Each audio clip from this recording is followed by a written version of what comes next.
तुम मेरे कौन हो कनु? मैं तो आज तक नहीं जान पाई।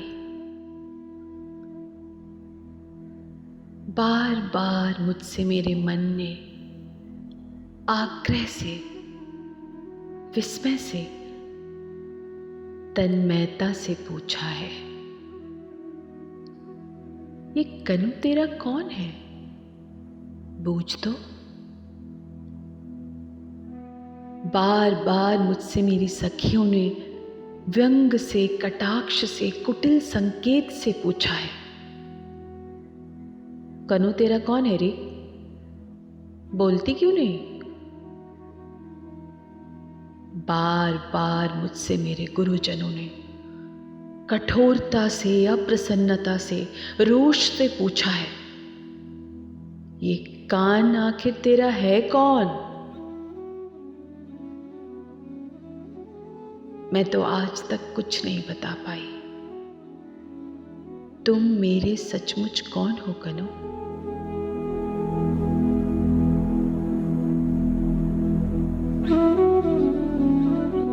अक्सर जब तुमने माला गूंथने के लिए कटीली झाड़ों में चढ़ चढ़कर मेरे लिए श्वेत रत्नारे करौंदे तोड़कर मेरे आंचल में डाल दिए हैं,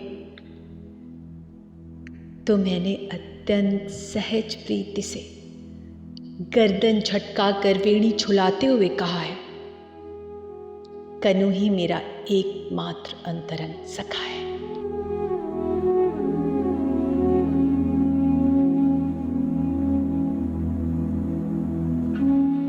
अक्सर जब तुमने दावाग्नि में सुलगती डालियों, टूटते वृक्षों, लहराती हुई लपटों और घुटते हुए धुएं के बीच निरुपाय, असहाय, बावली सी भटकती हुई मुझे साहस पूर्वक अपने दोनों हाथों में फूल की थाली सी सहेज कर उठा लिया और लपटें चीर कर बाहर ले आए, तो मैंने आदर, आभार और प्रगाढ़ स्नेह से भरे भरे स्वर में कहा है, कान मेरा रक्षक है, मेरा बंधु है, सहोदर है।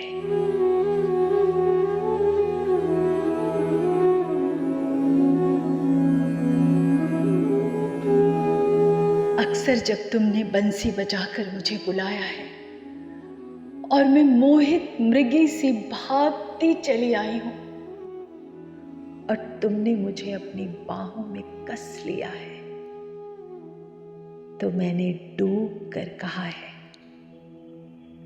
कनु मेरा लक्ष्य है, मेरा आराध्य, मेरा गंतव्य।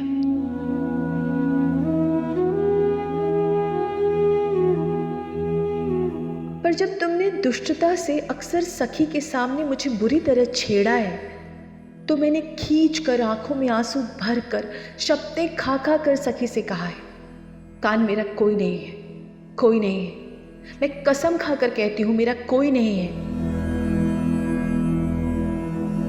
पर दूसरे ही क्षण जब घनघोर बादल उमड़ आए हैं, बिजली तड़पने लगी है और घनी वर्षा होने लगी है और सारे वनपथ धुंधलाकर छिप गए हैं, तो मैंने अपने आंचल में तुम्हें दुबका लिया है, तुम्हें सहारा दे देकर अपनी बाहों में घेर गांव की सीमा तक तुम्हें ले आई हूं।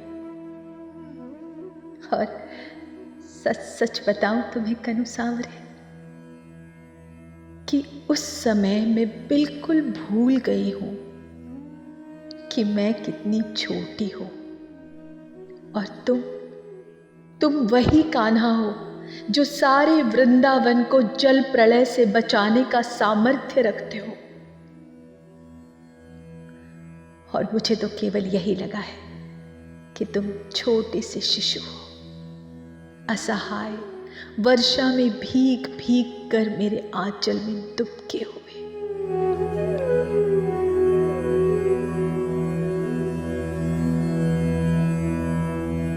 और जब मैंने सखियों को बताया कि गांव की सीमा पर चितवन की छांव में खड़े होकर ममता से मैंने अपने वक्ष में उस छौने का ठंडा माथा दुबकाकर अपनी आंचल से उसके घने घुंघराले बाल पोंछ दिए, तो मेरे उस सहज उद्गार पर सखियां क्यों कुटिलता से मुस्काने लगी, ये मैं आज तक नहीं समझ पाई।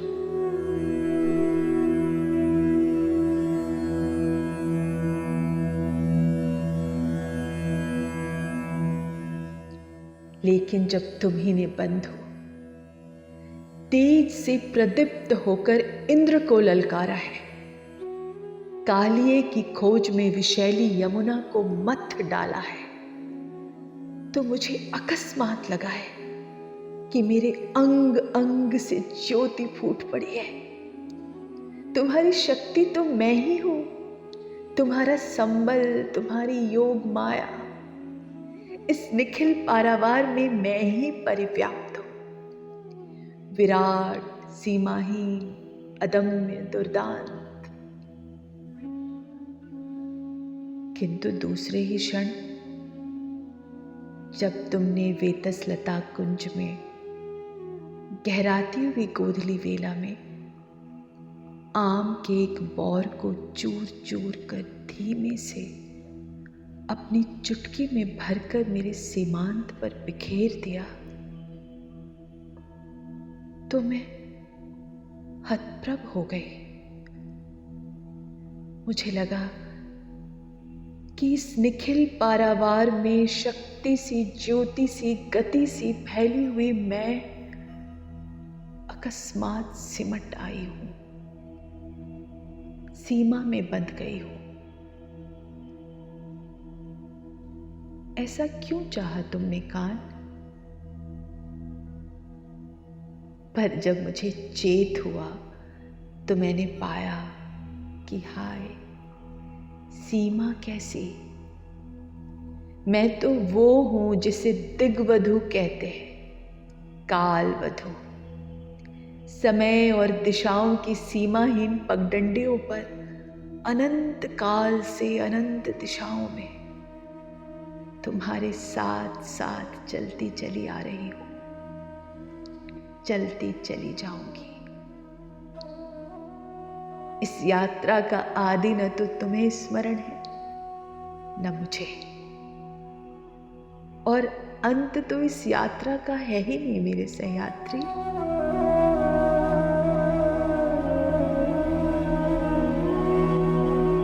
पर तुम इतने निठुर हो और इतने आतुर कि तुमने चाहा कि मैं इसी जन्म में, इसी थोड़ी सी अवधि में जन्म जन्मांतर की समस्त यात्राएं फिर से दोहरा लूं।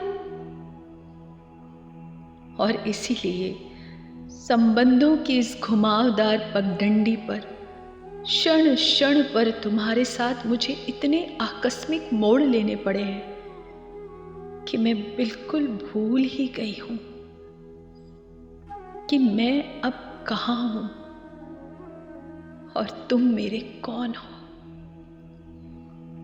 और इस निराधार भूमि पर चारों ओर से पूछे जाते हुए प्रश्नों की बौछार से घबराकर मैंने बार बार तुम्हें शब्दों के फूल पाश में जकड़ना चाहा है। सखा, बंधु, आराध्य, शिशु, दिव्य, सहचर, और अपने को नई व्याख्याएं देनी चाहिए। सखी, साधिका, बांधवी, मां, वधू, सहचरी। और मैं बार बार नए नए रूपों में उमड़ उमड़ कर तुम्हारे तट तक आई, और तुमने हर बार अथाह समुद्र की भांति मुझे धारण कर लिया, विलीन कर लिया, फिर भी अकूल बने रहे।